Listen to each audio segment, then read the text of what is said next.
Olivia Attwood's Bad Boyfriend was updated on itvx today and it's now up to episode 10, and I just want to talk about some of these boys. If you're not up to date so far, then you might want to come back because there's going to be spoilers. I've been watching this the whole time thinking either I recognise him or he's just got one of the faces that you'd like to slap. I realised today that he was on Love Island season 9, and when I looked it up, she was on X on the beach. Regardless of anything else that's been happening, he's a serial cheater and basically she lets him away with everything. I said this the last time, what's going on here? None of these guys are even remotely attractive and she is letting him away with cheating. I'm baffled. I know that we've all got different taste, but everything about this guy makes my skin crawl. It actually makes me feel uncomfortable. When he's speaking to women, he's like rubbing his hands, licking his lips and all that. Doing the absolute most. And I'm all about confidence is key. But he's acting as if, oh, I know I'm all that, I know I'm hot. And I'm looking at him and I'm literally hitting the book. Meanwhile, she's absolutely fucking stunning. I don't understand. I don't know if these women have got self-confidence issues or whatever. But when most of them are speaking, they come across as quite confident women. So I don't understand what's going on inside their minds. In the very first episode, when they were out at the club, he was talking to one of the girls for the other couples. Obviously didn't know that was going on at the time. And they said, do you have a girlfriend? And to be fair, he did say, I'm engaged. And then they were like, oh, how's that? Or how's it going or whatever? And he's like, oh, I could be swayed. You could be swayed. Okay, fuck off then. Now, to be honest, I'm talking as if all these guys are dicks. This guy was actually a really nice guy. He just wasn't very domesticated, and I actually felt bad for him because he did seem like a genuinely nice person. The last time I made a video, I was saying that I don't actually know what Victor's done.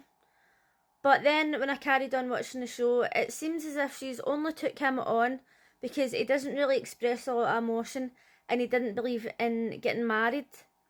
And then now all of a sudden he's saying, oh look, when we get out of here I'm going to propose to you. And everybody else in the villa is thinking that he's just playing games basically so that he can win the show. Now, I think that forcing somebody into marriage is the ultimate red flag. I was watching a reality show earlier this year or last year called The Ultimatum, and they would take their partners on.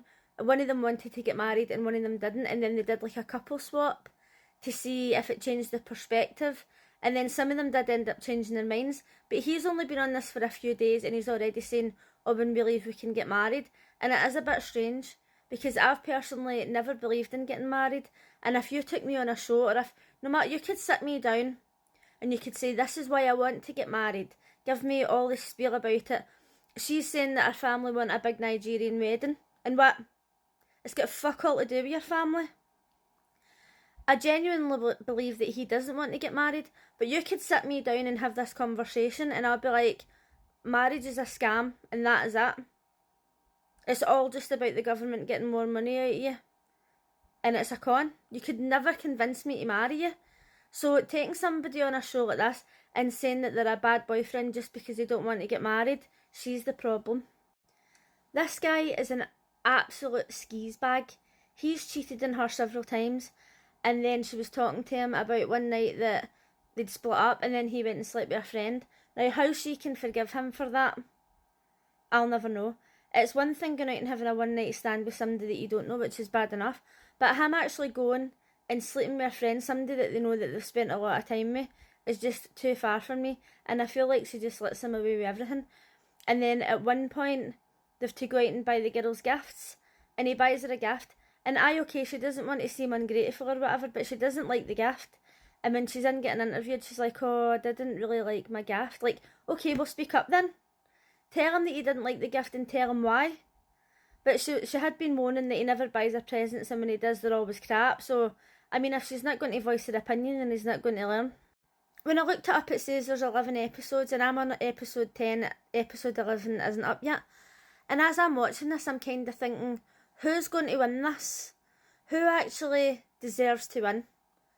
At this point, I'm not sure. Do you know what? I don't even think I know what they won. I think it might be money.